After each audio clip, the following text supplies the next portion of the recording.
मासु पसलमा मासु नभएर के तिम्रो सासु हुन्छ त? कस्ता कस्ता मान्छे आउँछन् यार। ओ दाजु, राम्ररी सोद्धा राम्ररी बोल्न सक्नुहुन्न? यसरी बोलिन्छ ग्राहकसँग? राम्ररी बोल्नलाई त ग्राहक पनि राम्रो हुनु पर्यो नि।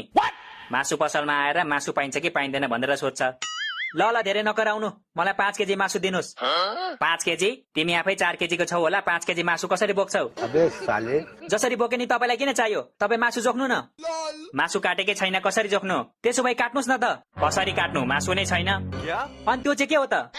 यो मासु त बेच्नलाई राखेको होइन नि भाइ। अनि किन राख्नु भएको त? यो त कस्टमरलाई तान्न मात्र राखेको हो के। दाजु मासु कसरी छ? हिजो जसरी थियो आज पनि त्यसरी नै छ नि भाइ। अनि हिजो चाहिँ कसरी थियो त? हिजो त अस्तिको भन्दा 20 रुपियाँ बढी थियो भाइ। हे दाजु नजिस्किनु न हौ, छिटो भन्नु न कसरी छ मासु? के को मासु चाहियो तिमीलाई? खसी, कुखुरा, राँगा, भैँसी, सुँगुर, मुसा, बिरालो, भ्यागुता, गडेउला के को चाहियो? यति धेरै मासु पाइन्छ तपाईँकोमा? पाउन त कुखुराको मात्र पाइन्छ नि, तर तिमी भन्छौ भने जेको मासु पनि मगाइदिन सक्छु म। मगाइदिउ त गडेउलाको?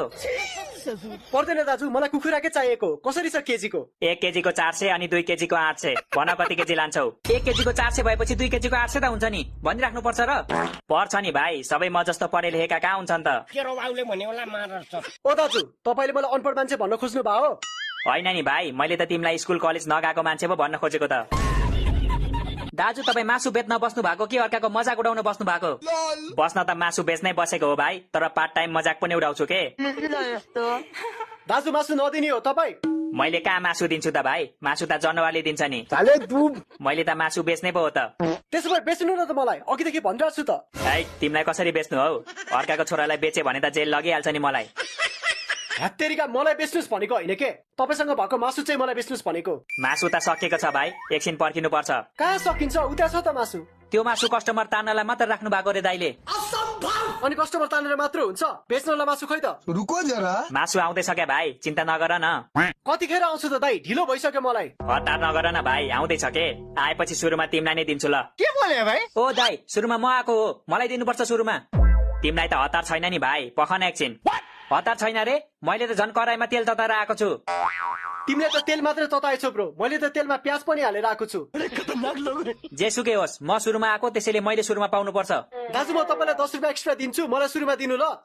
10 रुपियाँ त धेरै थोरै भयो नि भाइ, मलाई कम्तीमा पनि 11 रुपियाँ चाहिन्छ।